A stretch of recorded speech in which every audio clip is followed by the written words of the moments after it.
Sekelompok orang tengah bersenang-senang di dalam sebuah pesta. Di tengah kemeriahan pesta itu, seorang pria bernama Mario membawakan sepiring makanan untuk para tamu. Lalu Mario pergi berbicara dengan Lucio.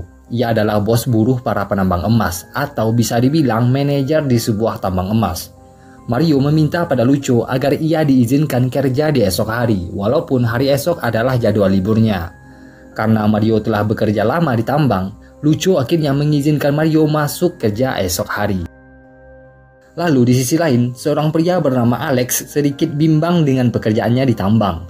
Ia ditawarkan sebuah pekerjaan yang lebih baik dan lebih aman, tapi gajinya sedikit lebih kecil.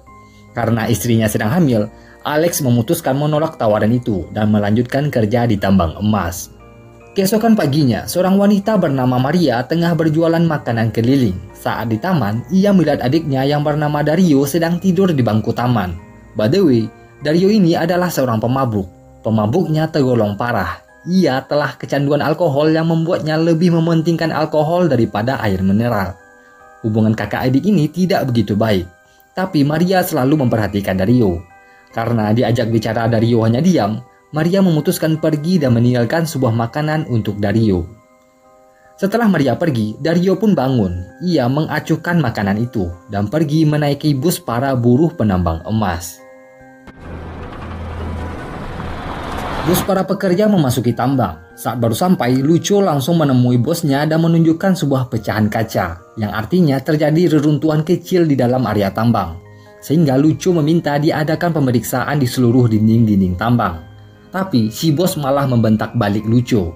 Ia beralasan kalau tambang itu sudah berusia 25 tahun dan wajar jika terjadi reruntuhan. Dan ia yakin tambang itu akan bertahan selama 20 tahun lagi. Lucio mencoba bersikeras agar nyawa para pekerjanya selamat, tapi si bos tak mengindahkan peringatan dari Lucio. Para pekerja sebanyak 10 orang mulai memasuki area tambang menggunakan sebuah truk. Seorang pria terlihat sangat kecemasan saat truk memasuki area tambang. Pria ini bernama Bolivia. Orang-orang memanggilnya dengan sebutan itu. Dan hari ini adalah hari pertamanya bekerja di tambang emas. Di perjalanan, keadaan masih aman-aman saja. Tapi Bolivia benar-benar tak kuat karena pertama kali beradaptasi dengan aroma bawah tanah. Sedangkan pekerja lain sudah mulai melakukan pengeboran. Setelah itu, truk berhenti di kedalaman 520 meter. Semua pekerja turun dan langsung mengambil peralatan mereka di ruang mesin. Tapi Lucio kembali lagi menemukan pecahan kaca ketika ia berjalan menaiki sebuah tangga. Dan saat ia melihat ke bagian atas tambang, ia melihat sebuah retakan yang cukup besar dan nyaris membelah area tambang itu. Di sisi lain, Mario mulai menjelaskan tugas-tugas yang harus dilakukan Bolivia. Saat proses pembelajaran itu berlangsung, tiba-tiba sebuah batu besar jatuh tepat di dekat mereka. Area tambang langsung bergetar dan lampu mulai hidup mati, yang berarti sebuah pertanda buruk. Mario dan Bolivia bergegas menyelamatkan diri ke tempat yang lebih aman. Tapi di sisi lain, Dario terpeleset ketika ia sedang pipis di bibir jurang bersama Alex. Batu pijakan Dario runtuh yang membuat ia nyaris kehilangan nyawanya. Tapi untungnya Alex masih berhasil memegang tangan Dario dan perlahan menariknya kembali ke atas. Lucio langsung berteriak memanggil semua pekerja tambang yang ada di sana. Mereka semua langsung menaiki truk dan kabur keluar area tambang. Tapi Lucio melarang mereka naik ke atas alias keluar, karena bagian atas pasti akan hancur. Sehingga ia mengarahkan semua pekerja memasuki area penampungan. Dan benar saja, saat mereka meninggalkan ruangan mesin, tempat itu seketika hancur lebur ditimpa reruntuhan. Di perjalanan menuju ruang penampungan, reruntuhan batu perlahan-lahan mulai mengejar mereka. Dan sayangnya truk yang mereka tumpangi menabrak dinding yang membuat mereka terjebak di sana. Dan seketika tempat itu luluh lantak karena reruntuhan batu. Suasana seketika sunyi dan gelap, tapi perlahan-lahan suara batuk-batuk mulai terdengar. Mario akhirnya bangkit dan untungnya semua pekerja yang ada di sana selamat. Tapi mereka semua cedera tertimpa serpian-serpian batu yang runtuh. Di dalam ruangan itu mereka semua benar-benar takjub. Mereka melihat bongkahan emas yang selama ini mereka cari. Bongkahan emas seberat kurang lebih 700 ton. Tapi apalah artinya emas ketika mereka tak bisa keluar dari tempat itu. Di sisi lain, si bos tambang menelpon atasannya. Ia terdengar seperti ingin menyembunyikan bencana yang menimpa para pekerja tambang. Tapi untungnya ada 2 orang pekerja yang tak ikut masuk ke dalam area tambang. Karena tahu bos mereka ingin menyembunyikan kejadian itu, mereka langsung bergegas pergi dan mengabarkan pihak pers atau wartawan. Para keluarga benar-benar syok mendengar informasi dari 2 pekerja yang kabur tadi. Untungnya, mereka langsung mengabarkan pada semua orang dan termasuk pada pers. Sehingga kasus runtuhnya tambang emas ini mulai disiarkan di berita dan mulai diusut pemerintah. Kembali lagi ke dalam tambang bawah tanah. Para pekerja yang selamat semuanya berkumpul di ruang penampungan. Dan Lucu mulai menghitung mereka semua. Totalnya sebanyak 33 orang termasuk dengan Lucu. Ruang penampungan itu dibangun untuk kapasitas 30 orang. Dan untuk oksigen mereka terbilang cukup aman. Dan juga terdapat makanan dan obat-obatan dalam ruang penampungan itu. Makanya Lucu berkata kalau mereka akan baik-baik saja. Mario tak terima mendengar perkataan aman dari Lucu. Ia bersikeras agar mereka semua mencari jalan keluar melalui cerobong asap. Tapi Lucu tak merekomendasikan cerobong asap itu karena terlalu bahaya. Mario sedikit emosi mendengar perkataan Lucu agar bertahan di sana. Dan ia memutuskan pergi melihat cerobong asap.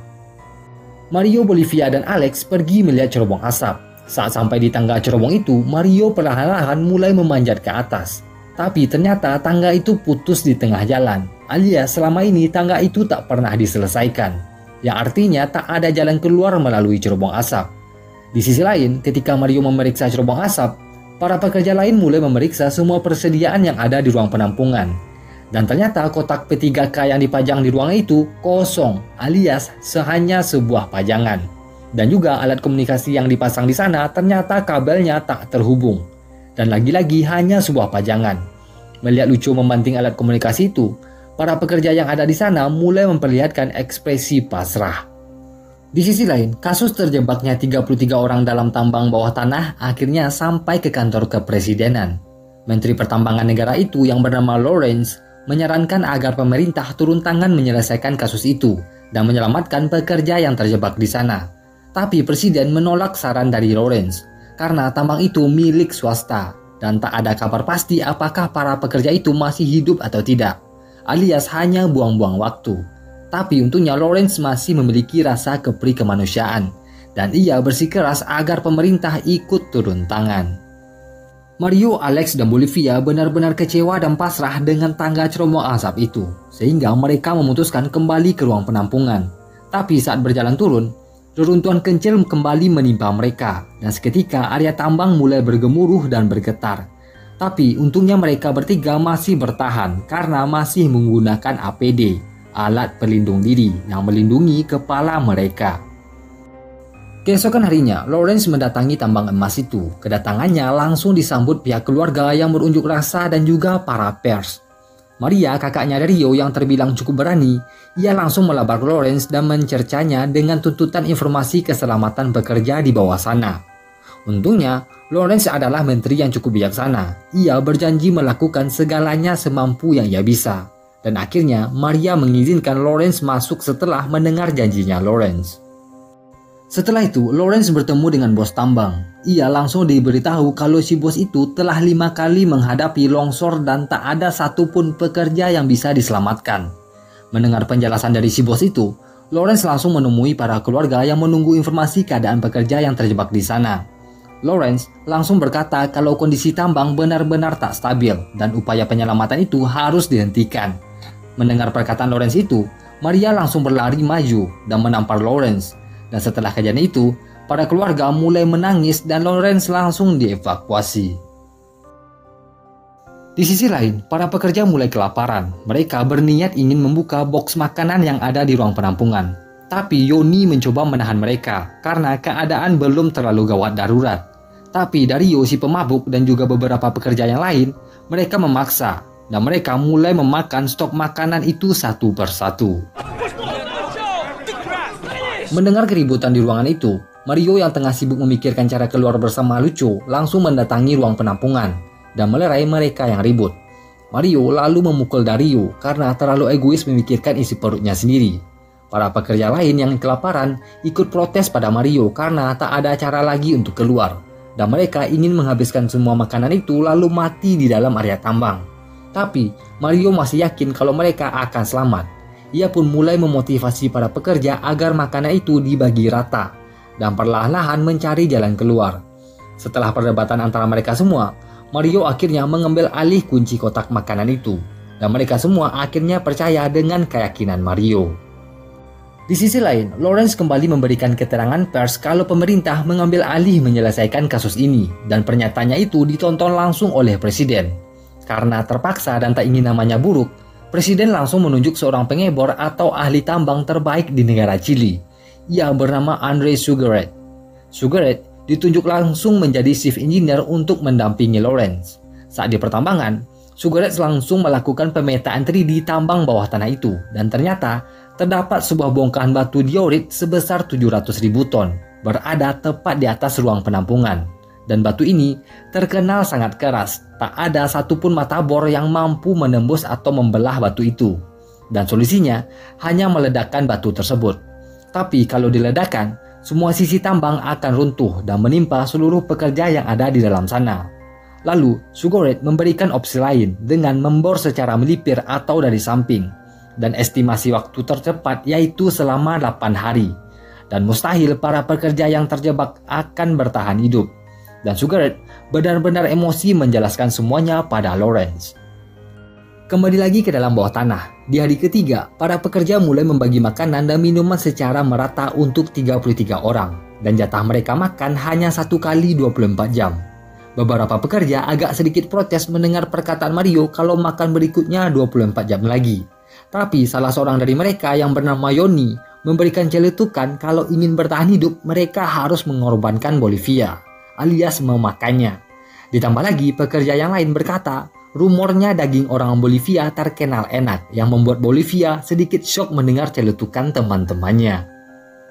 Para keluarga yang melakukan aksi demo di luar area tambang merasa sedikit lega melihat beberapa truk pembawa alat-alat berat memasuki tambang dan akan melakukan penggalian, yang artinya apa yang mereka perjuangkan akhirnya berhasil. Di sisi lain, para pekerja yang terjebak akhirnya mulai memikirkan cara untuk bertahan hidup. Mereka mulai mencari semua peralatan yang bisa dipakai dan kembali menghidupkan lampu menggunakan aki yang diambil dari truk dan ekskavator yang ada di sana. Sembari kembali melakukan candaan-candaan kecil yang membuat mereka semua tertawa dan berasa seperti tak ada masalah yang sedang mereka jalani. Lalu salah seorang dari mereka menyuruh semuanya diam. Ternyata ia mendengar suara bor sedang melakukan penggalian. Mereka semua mendengarkan secara seksama. Dan semuanya benar-benar bahagia karena di luar sana masih ada usaha untuk mereka selamat. Di hari kelima, para pengebor menemui kendala. Mesin bor terhalang dengan batu diorit yang membuat semua mata bor patah. Dan Sugaret sempat berdebat dengan Lawrence kalau opsi lain hanya melakukan penggalian ulang di sisi yang lain. Otomatis kembali memakan waktu. Lawrence sempat sedikit protes, tapi tak ada cara lain. Semua keputusan berada di tangan Sugaret, sehingga Lawrence memilih menemui para keluarga dan wartawan. Di sisi lain, Dario mulai sakau. Efek alkohol yang ia konsumsi selama ini membuatnya mengalami delusia, merasa ketakutan yang teramat sangat karena pikirannya hanya berisi alkohol. Lalu, seorang pastor mencoba menenangkan Dario yang menggigil ketakutan. Dario merasa semua orang membencinya, tapi si pastor masih membantu Dario. Sehingga Dario mulai merasa tenang setelah didekati pastor dan mengajaknya berdoa bersama. Dan setelah kejadian itu, Dario mulai berubah. Ia menjadi seseorang yang lebih tenang dan mulai peduli dengan semua teman-temannya. Para keluarga mendapatkan semua akomodasi yang dijanjikan Lawrence. Makanan dan tenda-tenda pengungsian disediakan sehingga beban mereka sedikit teringankan sembari menunggu kepastian kabar anggota keluarga mereka yang terjebak. Di hari ke-8, Andre benar-benar melakukan aksi survival. Ia menyaring lumpur-lumpur yang ada di dalam tanah dan menampung air yang berhasil ditiriskan. Ya, walaupun sedikit menjijikkan dengan aroma lumpur yang masih tertinggal, setidaknya untuk beberapa hari ke depan masih ada air yang bisa mereka minum. Lalu setelah itu, Mario kembali membuka box makanan, dan yang tersisa hanya 5 kaleng tuna.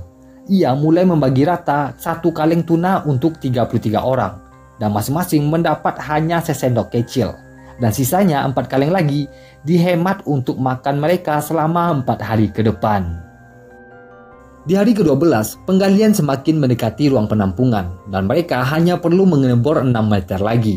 Semua pekerja bersorak gembira mendengar suara bor mendekati lokasi mereka.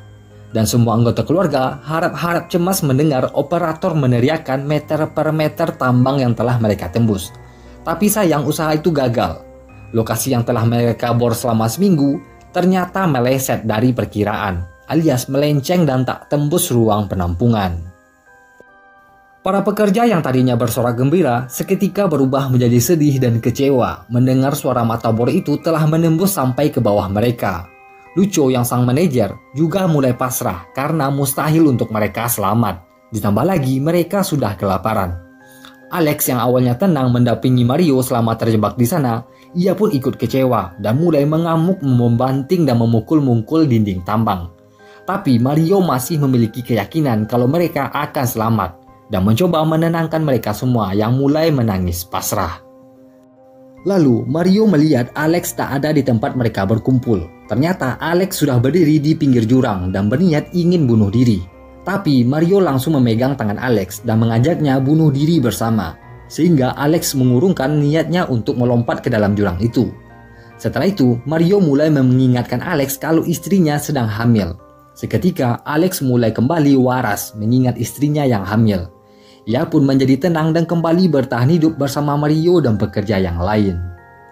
Lalu, para keluarga telah berkumpul di luar pagar. Lawrence yang melihat Maria sedang menatapnya dari jauh, ia hanya memberikan aba-aba sebuah gelengan kepala pada Maria.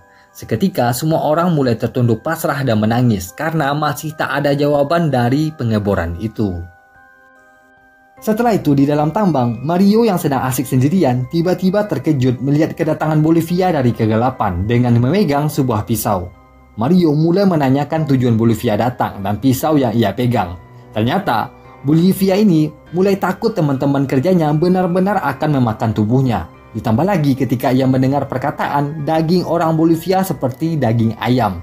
Dan karena ia merasa tak memiliki teman di bawah sana, makanya ia selalu memegang pisau.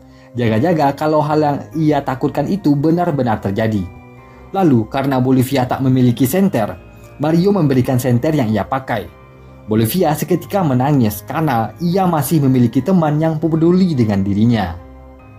Setelah itu Mario kembali membuka box makanan dan yang tersisa hanya satu kaleng ikan tuna terakhir. Ia pun mencampurkan ikan tuna itu dengan air yang telah disaring Alex dan mulai membagi rata campuran ikan tuna itu ke semua pekerja. Yang terlihat hanya seperti air berwarna keruh kecoklatan. Melihat penderitaan yang sama-sama mereka rasakan, Dario mulai membuka perbicaraan dengan permintaan maaf. Ia merasa bersalah karena telah membuat keributan dan mencuri makanan yang selama ini mereka simpan. Semua orang mulai terdiam dan tersenyum kecil melihat Dario mengeluarkan beberapa potongan biskuit yang ia sembunyikan. Dan mulailah kebersamaan orang-orang ini terjalin. Setelah mendengar pengakuan dari Dario, si pendeta melihat seorang wanita menghampiri dan memberinya sepiring makanan. Begitu juga Gomez, dihidangkan makanan oleh putrinya. Dan mereka semua ternyata dihidangkan makanan oleh orang-orang terdekat mereka. Ya, semua orang ini mulai berhalusinasi ketika meminum campuran ikan tuna terakhir itu. Halusinasi bercampur hayalan. Bahkan Mario, satu-satunya manusia paling waras di antara ke-33 orang ini, ikut-ikutan berhayal dihidangkan makanan oleh istrinya. Ya, inilah satu-satunya cara agar mereka memiliki keinginan untuk bertahan hidup. Di hari ke-16, Sugar Red menandatangani surat pengunduran diri dan penghentian penggalian karena tak ada harapan lagi pekerja yang terjebak memiliki kemungkinan hidup. Tapi, Lawrence masih bersikeras agar penggalian itu dilanjutkan karena semua orang berharap pada mereka. Dan di malam harinya, semua anggota keluarga dan masyarakat mulai berkumpul di area tambang. Mereka mulai berdoa bersama sembari menyanyikan lagu-lagu doa agar pencarian itu dimudahkan. Lalu saat acara berdoa bersama itu, ternyata Sugar Red masih berada di sana. Ia pun melihat dari jauh dan hatinya akhirnya tersentuh. Ia memutuskan melanjutkan penggalian bersama Lawrence dan tim yang lain. Sugar Red mulai menanyakan pendapat Lawrence, "What's on your mind?" Karena selama ini hanya Sugar Red yang mengambil keputusan. Lalu Lawrence akhirnya memberikan pendapatnya dengan strategi mengebor ke arah yang salah, menyamping dari target sasaran. Sugar Red menolak strategi itu karena pekerjaan yang sia-sia. Tapi seketika Sugar Red memikirkan ulang strategi itu. Mengebor ke arah yang salah menggunakan ukuran deviasi. Jadi bor dibikin menyamping dari sisi yang lain. Dan secara tak langsung, batu besar yang akan mengarahkan mata bor ke ruang pengampungan. Mereka berdua akhirnya tersenyum dan kembali memulai pengeboran ulang. Di hari ke-17, Mario mulai berjalan menyisir seluruh ruangan melihat kondisi teman-temannya, dan mereka semua sudah mulai terbaring lemas karena kelaparan. Pastor dan Gomez mulai terserang penyakit. Salah seorang dari mereka ada yang memutuskan memakan lilin dengan doa agar lilin tersebut berubah jadi makanan ketika masuk ke dalam perut. Mario berjalan pelan sampai ke ujung ruang penampungan. Ia pun mulai berbaring di atas selai karton karena tak ada lagi yang bisa ia perbuat. Sampai akhirnya Mario tertidur. Beberapa jam setelah itu, Mario terbangun setelah tetesan air jatuh tepat di wajahnya. Ia pun bangun dan tetesan air itu tak hanya sekali, tapi berkali-kali. Lalu, perlahan-lahan suara bor terdengar dan menembus langit-langit ruang penampungan. Mario langsung berdiri memastikan bor yang ada di hadapannya. Ia pun mulai memanggil teman-temannya dan meneriakkan, "Bor! Bor! Bor!" Semuanya langsung berjalan menuju lokasi Mario, dan mereka semua langsung bersorak-sorai sembari memukul-mukul ujung bor itu. Di sisi lain, Lawrence seorang diri menunggu di bibir lubang penggalian dengan memegang pipa bor. Perlahan-lahan, ia merasakan getaran di pipa bor itu. Ia pun mulai mencoba mendekatkan telinganya dan terdengarlah suara ketukan-ketukan yang merambat melalui pipa bor tersebut. Para pekerja langsung menyemprotkan cat di ujung bor. Mereka menuliskan sebuah surat dan diikatkan ke ujung bor. Dan saat operator menarik bor itu ke atas, semua orang tersenyum lega setelah membaca pesan yang mereka terima. Setelah itu, kabar selamatnya para pekerja yang terjebak di kedalaman 700 meter ini akhirnya tersebar ke seluruh dunia. Negara-negara lain ikut membantu memberikan bantuan logistik dan peralatan-peralatan untuk mengeluarkan semua pekerja itu.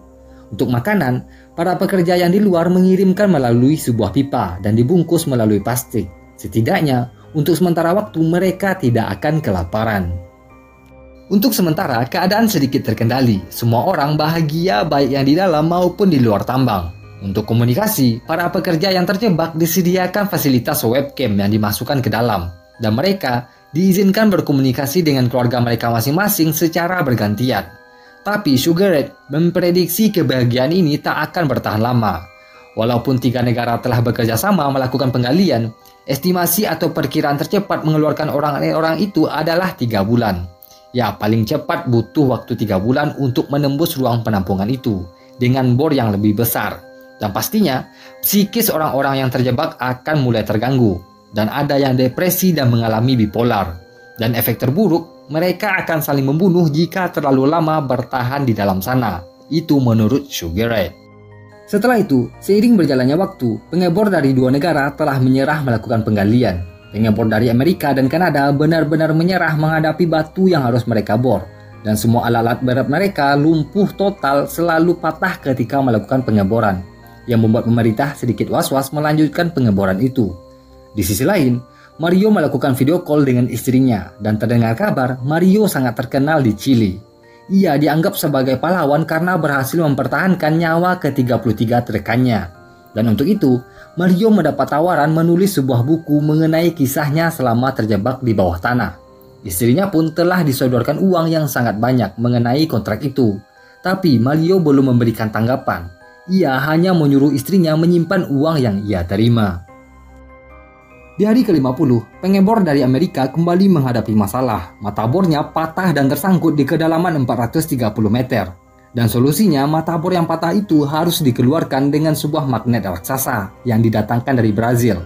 Baru kembali bisa melanjutkan pengeboran.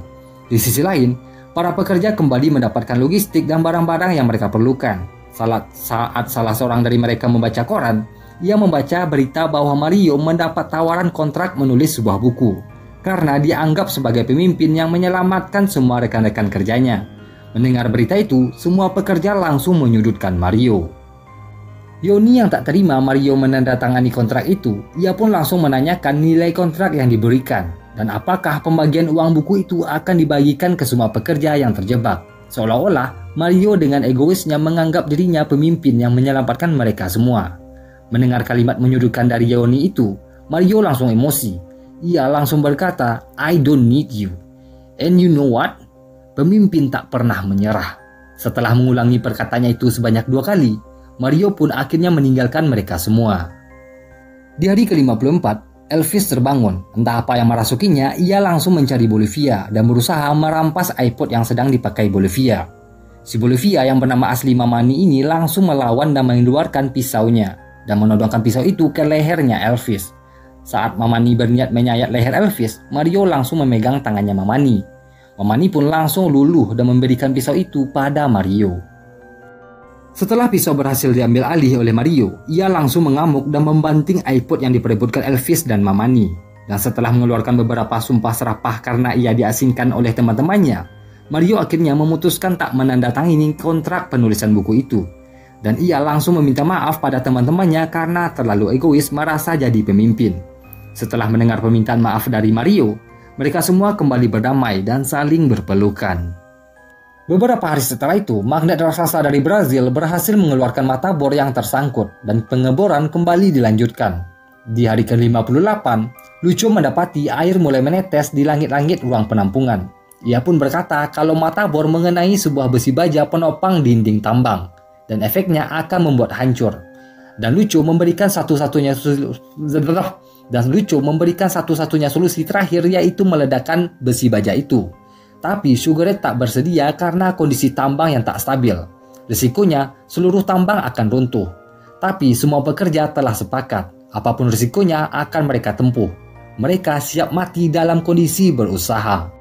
Setelah itu, Lucio mulai mengatur strategi peledakan. Ia menyuruh semua pekerja memperkuat semua sisi ruang penampungan dengan semua benda yang ada di sana, alias mengganjal semua sisi ruangan agar tak runtuh ketika dinamit diledakkan.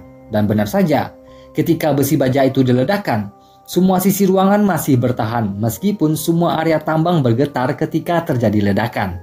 Setelah ledakan itu, mata bor akhirnya berhasil menembus ruang penampungan dan mulailah misi penyelamatan direncanakan. Di hari ke-62, Sugar Ray dan Lawrence kembali memeriksa kondisi area tambang dan ternyata batu besar yang berada di atas ruang penampungan mengalami penurunan drastis, yang artinya mereka yang berada di dalam ruang penampungan berisiko tertimpa batu besar seberat 700.000 ton. Setelah melihat kondisi batu besar tersebut, Sugar Ray langsung mengabarkan pada pekerja risiko yang akan mereka hadapi ketika proses pengangkatan. Batu besar itu bisa saja menimpa mereka ketika kapsul penyelamat diturunkan ke bawah. Karena mereka semua telah siap dengan segala risiko, kapsul penyelamatan pun mulai diturunkan. Hari ke-69, kapsul penjemput mereka akhirnya diturunkan. Semua orang mengelilingi dan menyaksikan proses penurunan kapsul tersebut. Saat kapsul sampai di bawah, mereka memutuskan Alex yang pertama kali naik ke atas. Saat Alex memasuki kapsul, mereka saling mengucapkan kata perpisahan karena besar kemungkinan hal buruk itu terjadi. Lalu kapsul mulai ditarik ke atas. Saat berada di pertengahan, kapsul tiba-tiba berhenti. Kapsul itu tersangkut di tengah-tengah lubang pengeboran. Alex dan semua orang yang menyaksikan benar-benar panik karena tak ada kabar. Lalu kapsul kembali diturunkan dan ditarik kembali, dan akhirnya kapsul berhasil lancar ditarik sampai ke permukaan. Semua orang bersorak gembira melihat kemunculan Alex. Penyelamatan selanjutnya kembali dilakukan dan selanjutnya dilanjutkan oleh Mario. Tapi sebelum memasuki kapsul, Mario terlebih dahulu menuliskan sebuah jejak di dinding tambang yang berbunyi 33 pekerja pernah terjebak di sini. Semua orang bersorak melihat Mario, termasuk para wartawan. Bahkan, semua negara di seluruh dunia ikut menyaksikan misi penyelamatan itu. Dan satu persatu, semua pekerja tambang itu berhasil dikeluarkan. Tapi, saat giliran Rio yang keluar, ia langsung mencari kakaknya, si Maria.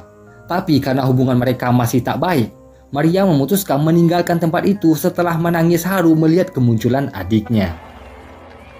Pekerja terakhir yang ditarik keluar adalah Lucio. Ia benar-benar tak percaya bisa selamat dan keluar dari tambang bawah tanah setelah terjebak selama 69 hari.